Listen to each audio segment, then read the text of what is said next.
Les membres du groupe Réfugiés Chagos sollicitent l'aide internationale dans leur lutte pour regagner leur île natale. Une délégation mettra le cap sur Rome le 17 mai prochain, où elle se rendra ensuite au Vatican. Le leader du groupe Réfugiés Chagos, Olivier Bancoult, et le vicaire général Jean-Maurice Labour ont communiqué les détails lors d'un point de presse ce matin. Achita Regou, Kavinda Bizarre. Une délégation d'une dizaine de personnes du groupe Réfugiés Chagos, accompagnée du révérend Li Hing et du père Montgellard, se rendront au Vatican le 17 mai prochain, avec pour objectif de rencontrer l'archevêque Paul Gallagher, secrétaire au Saint-Cierge pour les relations avec les États. Ce déplacement s'insère dans le cadre de la revendication de souveraineté de Maurice sur l'archipel des Chagos, qui sera entendue au mois de juin à l'Assemblée générale des Nations unies. Le but de sa rencontre-là, il est pourtant dans le sens que nous avons envie de donner une dimension internationale à la cause chagosienne.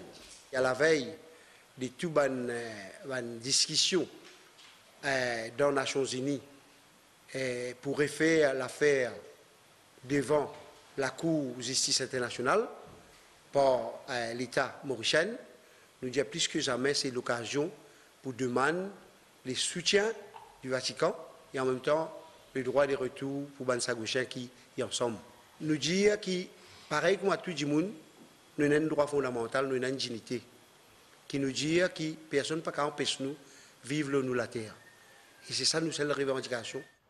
La délégation chagosienne s'inspire du discours prononcé par le pape Benoît XVI par rapport au peuple déplacé pour demander le soutien du Vatican pour la démarche de l'État mauricien auprès de l'ONU.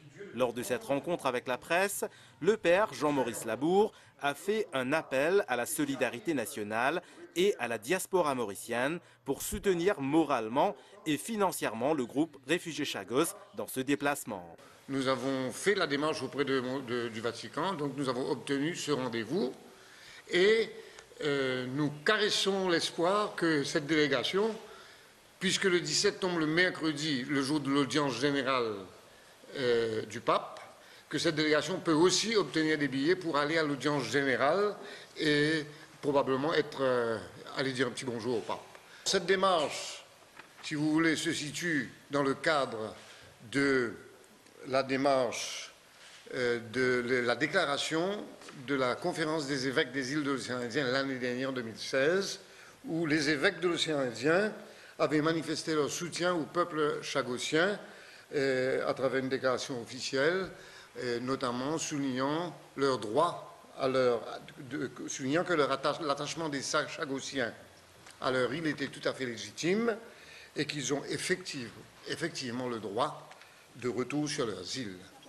Le souvenir de la vie sur les Chagos reste gravé à jamais dans les mémoires des natifs de cet archipel qui luttent inlassablement pour avoir le droit de regagner leur île natale. Il faut savoir que de 1967 à 1973, quelques 2000 Chagosiens avaient été déportés de leur île natale.